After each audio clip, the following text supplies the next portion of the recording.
Hello, everybody. Sierra and Hannah here. This time, we are so excited to be going live tonight, all about intermittent fasting and emotional eating. Hannah's going to join me in a little bit. This is bedtime for her kiddos, so she's getting him settled. So, actually, on that note, we would love to know if you're watching live right now, if you have children, and if you do, how old are they? We just want to know. So just kind of fun. I have a 4-year-old and a 2-year-old girl, and Hannah has a 5-year-old son named Aiden. And so we just want to know if you're watching this, if you have kids, how old they are, share with us in the comments, how many. We're there, definitely a very family friendly group. As you know, and you can see, our kids make appearances in all of our videos, so it's pretty special. So we want to know how old your kids are. They're part of the crew, you know. They're part of the really crew. Are. Exactly. So hey, Hannah, I was just saying, like, we have kids, and how old are your kids? So, but we are really excited to talk about intermittent fasting. And the reason that this is actually funny, Hannah, you don't know this yet, but I was actually talking with another client today who asked me this exact question about, like, is intermittent fasting like, okay, can we talk about this today? She asked me that, and I was like, gotta hop on our live tonight. We're going to be talking all about intermittent fasting. And this has come up with some of our clients that are currently in the Empowered Eating Inner Circle. And so we thought we would address it for everybody. So I'll be checking the comments on my phone just to see if you guys have any questions. And we're really just going to kind of keep this conversational, and we'll point you to some resources after this if you guys have more questions. But if there are any questions, feel free now to just go ahead and post them in the comments below. That way we can answer those questions as we go. All right. Hannah, do you want to start us off with number one when it comes to intermittent fasting and emotional eating? Yeah. So, when I think about intermittent fasting and emotional eating, they kind of go hand in hand. And so we have to really understand why we are doing it. Like, what is the purpose behind it? Is it because we really want to nourish ourselves and be flexible with our eating and have like that healthy relationship with food? Or is it more about control? And, if you've been dieting and been on that journey of restriction, control, then most likely if you are going to intermittent fasting, it's because of control. We think if we control the amount of time that we're eating, then we're going to be able to control our portions. And if we're only eating this amount of like during these regulated hours, then we should be fine. And it's like kind of like the golden ticket, right? We think that this is going to fix us and save us from everything. So we have to really look at why we are doing it. And me and Sierra were talking about this earlier today about, intermittent fasting is not a bad thing. There's nothing wrong with it. The thing is, where the problem lies is if you have a history of dieting or trying to control your meals. I think I just went into two, didn't I, a little bit? That's okay. Yeah, no, it's good. Yeah. So when you have that mindset or that belief that you have that history, intermittent fasting is just another, I want to even call it a coping mechanism of control. Absolutely. So we have to really watch the thing. I remember when I was really working on my relationship with food, like I was a big meal skipper, right? And I had to really make sure that I was eating meals on a regular basis. And we're going to talk about that a little bit coming up. But just remember that if you are a dieter or you come from that background, why are you intermittent fasting? Absolutely. I think that's such a good question. And I just want to say hi. Melissa and Cassie and Sheila are all watching. So hello. So glad you're on. Feel free to ask any questions as we're talking. But yeah, I think the next point we want to make is looking at your mindset. It's kind of similar to, like, are you in a flexible mindset or in a control mindset? It's a similar, like, are you in a dieting mindset? Like Hannah said, if you're coming from a place of like, I need to try to control how much I'm eating, and intermittent fasting is a way for you to control how much you're eating, like, oh, well, I just won't eat breakfast and I'll just wait until lunch. Here's what is very, very predictable. I'm going to get into the science a little bit here as well, is you're probably going to binge, most likely going to binge. Okay. So here's the thing. I actually just had a session with this intermittent fasting has been coming up all of my clients. Like today, a different client. I was talking with a different client about intermittent fasting. And this particular client actually is a male, and he is struggling at night with binge eating like sugar, and just like he comes home, he says from 5 p.m. until like 9 p.m. he feels like he's just eating like everything. Anyone relate? Say like I in the comments, like, yep, I'm like, maybe it's in the afternoon for you, like 3 p.m., but like what time do you feel like I just want to eat a lot of food? Is there a certain time for you, or can anyone relate to nighttime eating? Just say, comment like, yep, that's me in the comments. So he told me I'm just eating so much at night. I can't control myself. My first question to him was, are you intermittent fasting? Again, intermittent fasting isn't bad. It's just, if you have a history of trying to control your food and you have a history of dieting, intermittent fasting, or AKA restricting, is going to cause a binge. Okay. Something to think about when it comes to restriction is, again, intermittent fasting is just kind of like a fancy name for restricting yourself, essentially. Skipping breakfast. Yeah, you're skipping breakfast. So basically, when you are calorically like in the negative, that means that your first meal of the day that was supposed to be breakfast is now at noon.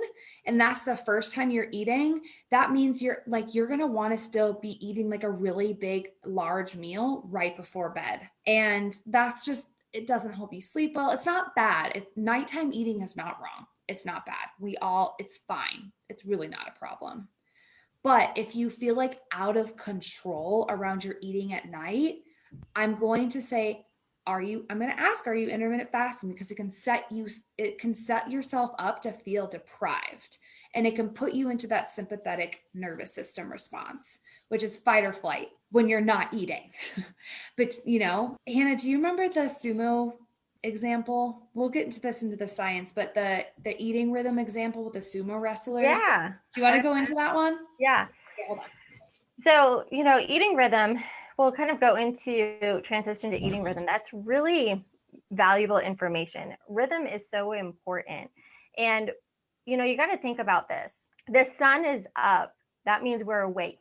So whenever we are awake, we need to fuel our body, right? We're exerting energy. We need to fill it back up.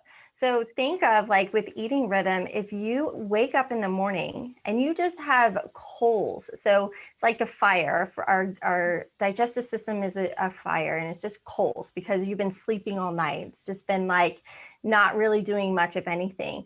And you go about your day, you skip breakfast and you don't eat until 11 or 12, you are surviving off your coals, not fire, coals from the night of sleeping. And that is, I feel like our body has to work so much harder to actually begin to create the energy for your day. The sun is up.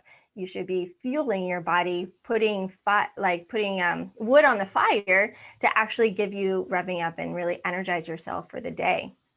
So with that being said, during the day is our time to eat, right? When the sun is up. Well, there was a study where, is it in Japan? Japan. They're small people, right? They are really small people. And they started doing, figuring out, sumo wrestlers started to figure out how they needed to start gaining weight to be these big like wrestlers. What they did is they ate throughout the night. They fasted all day. They fasted all day. When the sun is up, your metabolism is revving. They decided to eat when it was nighttime. And your metabolism is the slowest. Yeah, exactly. The metabolism is the slowest. Your digestive system is like really not thinking about digesting food. So food just kind of settles and sits in there. And what happened when they ate during the night? They gained a lot of weight and they became very, very big people. So that's just an example of, how when we align, when we align with nature, when we're moving with the earth and with the natural rhythm of our body, right, then our metabolism can be happier and work better.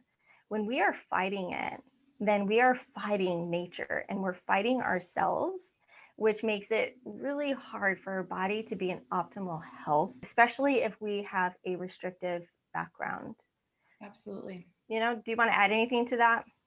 Yeah, I mean, I just think, again, think about the sumo wrestler example is so great because it just points to going against your eating rhythm. Like our bodies, again, like Hannah said, when you wake up in the morning, your metabolism is high. Like that's why it's called breakfast. You break your fast.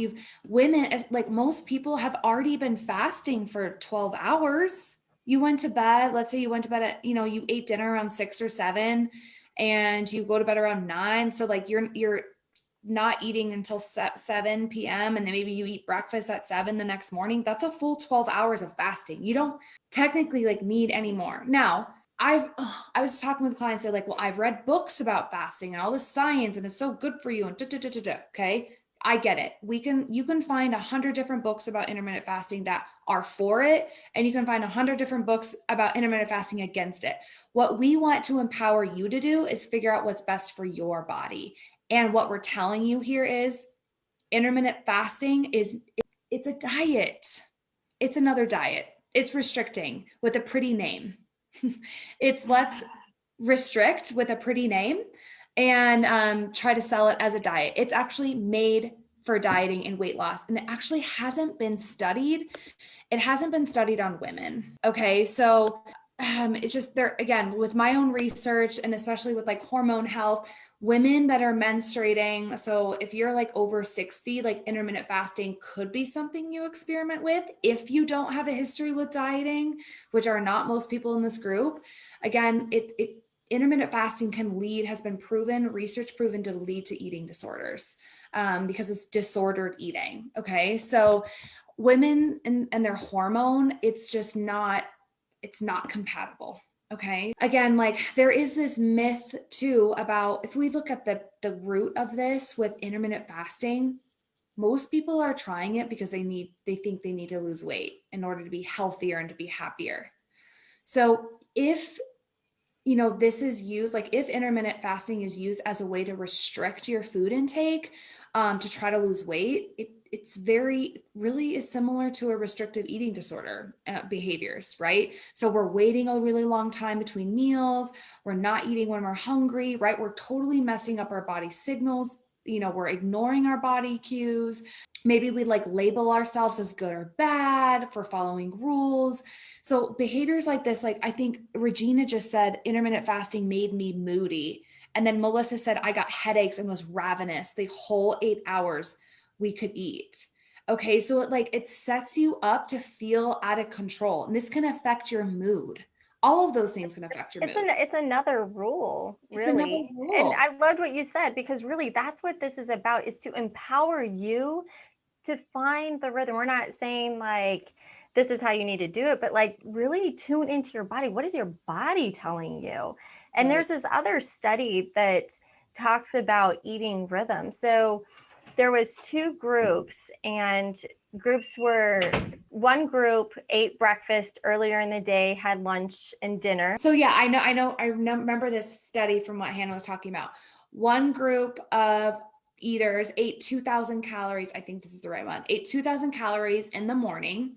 And then next, is this the right one? Okay. And then the other group of same group of people, they did a different study, ate the 2,000 calories at night. And the people that ate the 2,000 calories in the day had no weight gain. They like stayed the same, or maybe they lost a little bit of weight. The people that ate the 2,000 calories at night, all of them gained weight. Okay. And again, we're not trying to tell you this to lose weight or gain weight or whatever. We really don't care about weight per se. We want you to be healthy. Okay. But what we're saying is if you're going against your body's natural rhythms, you might be setting yourself up for unwanted weight gain because you're not listening to your body. You're not listening to your internal hunger cues. And again, I know intermittent fasting works for some people, but I would question it a little bit. I'm gonna question it a little bit if it's actually working, or if you're feeling crazy around food. because obsessing and thinking about when the next time you get to eat is not normal, is not healthy. Again, not here to like shame anybody that's trying intermittent fasting. We just, again, you can learn how to follow your body's intuition instead of food rules, instead of intermittent fasting. Okay. You'd probably, when your body knows when it needs energy and when it doesn't. We get into difficulty when we try to challenge our body and our mind and our spirit's intuition. So there's an abundance of research about intuitive eating and health at every size and even intermittent fasting, but there's, again, about how you can help start getting in tune with your body to help ditch disordered eating, feeling crazy around food, and how to actually promote health. Because yo-yo dieting and weight cycling, like yo-yoing, like gaining and losing the same weight over time, has proven to actually be worse for your health overall than staying at the weight you're at.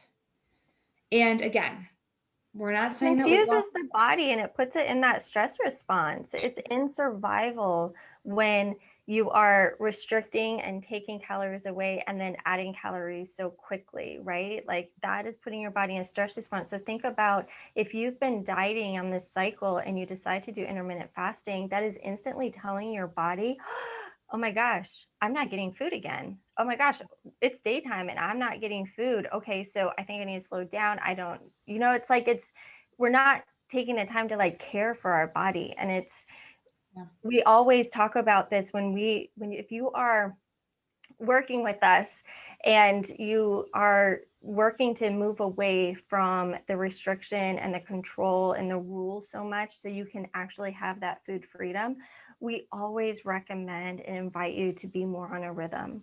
And I want to talk about the rhythm for a second, because when you wake up in the morning, when the sun begins to rise, your metabolism is rising with the sun, right? Like we are connected to the earth, we are connected to nature. So our metabolism begins to rise. Yeah, why not put some food in there, get your fire burning, and really like care for some. Make sure it's a good substantial breakfast with proteins and fats and some carbs, or you don't even have to have the carbs if you don't want to, but like really proteins and fats really give you that long lasting energy and that feeling of sustainability in the morning. And then in the afternoon, the sun, what is the sun at? It's at the peak, it's at the highest. Guess what? Your metabolism is at the highest during lunch. So that's like, have a big meal. I think the French have like their biggest meal at lunchtime. They're genius. That's smart. Yep. And then from 2 to 4, do you ever get that lull and that drop and you're like, oh, and that's usually when you go for the sugary snacks, you go for the carbs, you go for everything else. Well, our body naturally needs a moment of decreasing it. Our metabolism slows down for a little bit in the middle of the day. It's just a natural occurrence that happens. We all try to fight that 2 to 4 sleepy range. I know I usually get it a lot. And when I give myself that time just to relax and not be like, oh, I need to have that food to give me energy, I'm like, no, my body's tired. Like, I know it's hard if you work all day, but we got to figure out a way to work with that. Even if it's like a 5 or 10 minute like meditation or rest, or take a break outside, like leave your office, like get some fresh air. Like most people are tired between 2 and 4. It's not just you. There's there's nothing normal. That's very normal. And that's your body wisdom talking to you. It's saying, hey, I'm tired. What do? We shove caffeine and sugar into our bodies instead of being like, oh my God, I'm so tired. Maybe I should rest for a few minutes. Yeah, exactly. So after 4 o'clock, around 5 o'clock, your metabolism begins to rise just a little bit again, because I don't know, it just does that for dinner, and you want to eat. Happy hour. It's happy hour, right? And then after around 8 o'clock, your metabolism begins to slow down again. And what is happening with the sun? The sun is moving down. It's going down. Our body's beginning to get ready for bed, restore, relax, revive. And probably from 12 to 5, our metabolism is at its lowest. Our body, our digestive system is like, I'm taking a break, I'm turning off, I'm not going to be digesting any food. So just kind of like put that in perspective of the rhythm of your body with nature and how you can actually tap into that natural rhythm to help you really begin to find that flexible and that flow of eating that works for you. I think that's so valuable to understand that and to know that. Absolutely. So good. And we have a couple questions. So Amy says, that makes so much sense. I do intermittent fasting and feel like it helps me to not binge at night, but I'd rather just eat when I want to. So huge. So again, it's just playing around with it, playing around with your energy levels. But it's still a restriction. So like, what if one morning you wake up and you're hungry, right? So like, again, like suppressing that appetite and those appetite signals over time, what happens is if you keep suppressing your appetite signals, what happens is over time they stop. Your body stops giving you signals to eat because you're not listening anyway. And then what happens is a lot of clients that we work with are telling us, I don't really even know when I'm hungry or when I'm full. My body doesn't really tell me. I can't trust my body. Comment below if you feel like you can't trust your body. You can't trust your body because a lot of times we forget how to listen because we've been following so many other people's plans that we don't even know what our body signals are saying to us. So I know Melissa said, what if I'm not hungry? Just because I'm not. There are times where it's been hours since I've eaten and my husband argues with me that I need to eat because it's been so long. It's been too long. And I say no, because I'm not hungry. So in general, like 3 to 5 hours, like your range might be a little bit longer. It's going to totally depend on the day. That's what's amazing about intuitive eating and just not giving it, like just not being on a diet, is that some days you might notice you're more hungry than others. Here's a little tip for you. Normal. Yeah, it's totally normal. It is totally Normal. one day want to eat a lot of food and then the next day be like, I'm not that hungry today. Like it's okay. In general, like probably eating between 3 and 5 hours apart is like, some people need to eat every 2.5 hours on the dot. Some people can go 4 to 5 hours and feel totally fine. Some people have low blood sugar and have to, again, this because you trust yourself. So if one day you're like, yeah, I'm just not that hungry, that's okay. Guess what? If you haven't eaten in 5 to 6 hours, your next meal, you're probably going to want to eat a lot. You're probably going to want to get really full. And that's okay. I want to get really full sometimes. Sometimes I just want to eat and get really full. Getting really full is okay. We're not okay with that. Especially diet culture. Diet culture rewards hunger and demonizes fullness, which is pretty screwed up, right? Like your body wants to be satisfied. So we teach you in our programs the going through this process of diet recovery, making peace with food, emotional eating, so that you know how to trust your body again. Okay. So absolutely, like if you're not hungry, like it's okay. And just know if you wait 4 to 5, maybe 6 hours between meals, you're probably going to want to eat a lot of food because you're going to be hungry. That's just biology. Now, if you're waking up in the morning and you're not hungry, predictably, that's something's off with your metabolism is usually the first sign. Or eating too much at night. Or you're Most of your calories are happening at night. Yeah. When you're not hungry in the morning. Yep. Absolutely. I know for myself, like we're always changing, like, depending on maybe how much food we ate the day before, depending on our energy level, how much exercise we did, everything we do, that's what is going to fluctuate how much we eat, right? So if we're putting ourselves in a box of we got to eat this much, this amount of time every single day, like our body is like changing. I'll give you an example. Like this morning, I was hungry and I had like this enormous breakfast. Lunchtime rolled around. I'm like, I'm really not that hungry. I had like yogurt and I was like, I'm not hungry.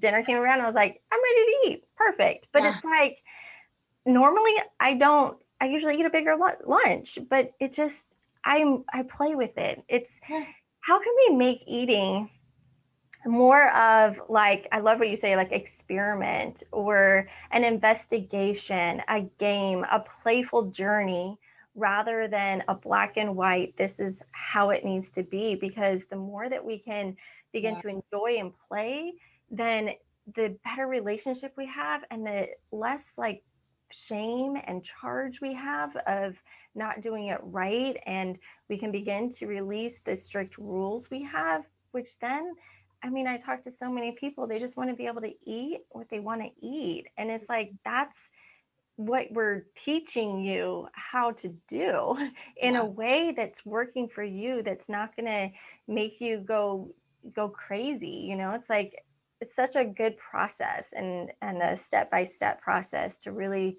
begin to unravel what's happening. We want to help you stop feeling crazy around food.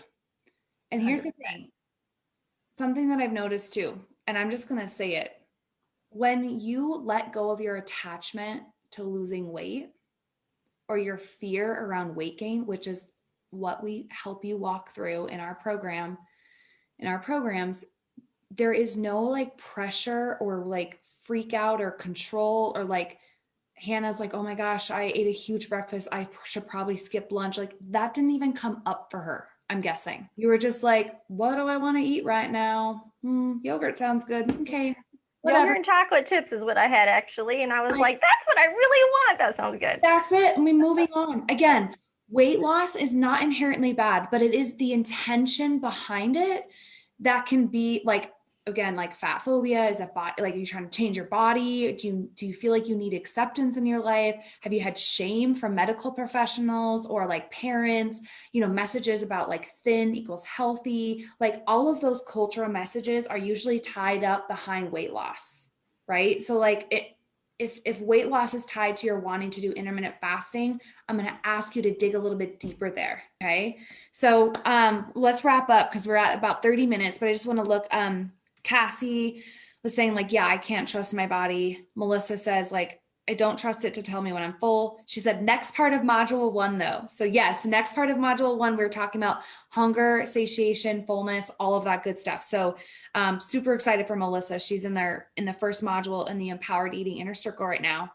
Andrea says, yes, reward hunger and shame fullness, right? Like that's how culturally we've been brought up. So good. Okay. We celebrate how little we've eaten. Yeah. Yeah. Isn't that crazy? Yeah. It doesn't have to be that way. It doesn't have to be that way. And we teach you how to legalize food and normalize like just feeling like just being intuitive. Like Hannah, for example, she had yogurt and chocolate chips for lunch, like whatever, moved on with her life. It didn't send her into a binge. She didn't like overeat. She wasn't like emotionally, she was just eating like a normal person and moved on with her life.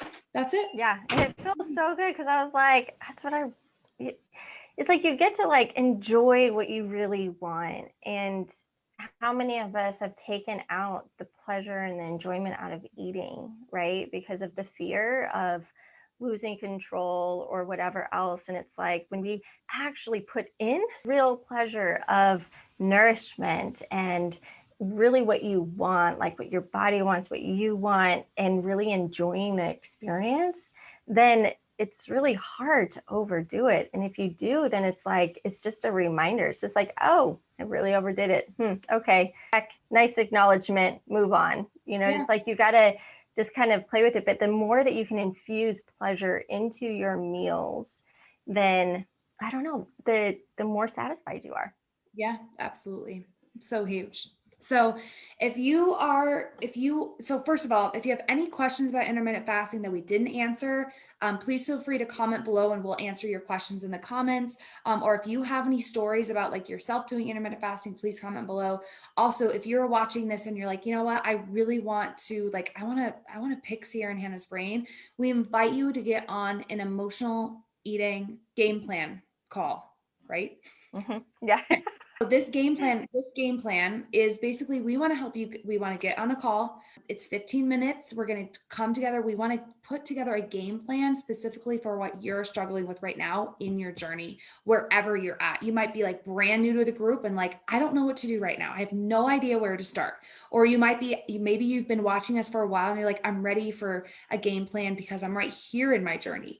We're going to help you get together some action items and get you started on a path towards more freedom with food.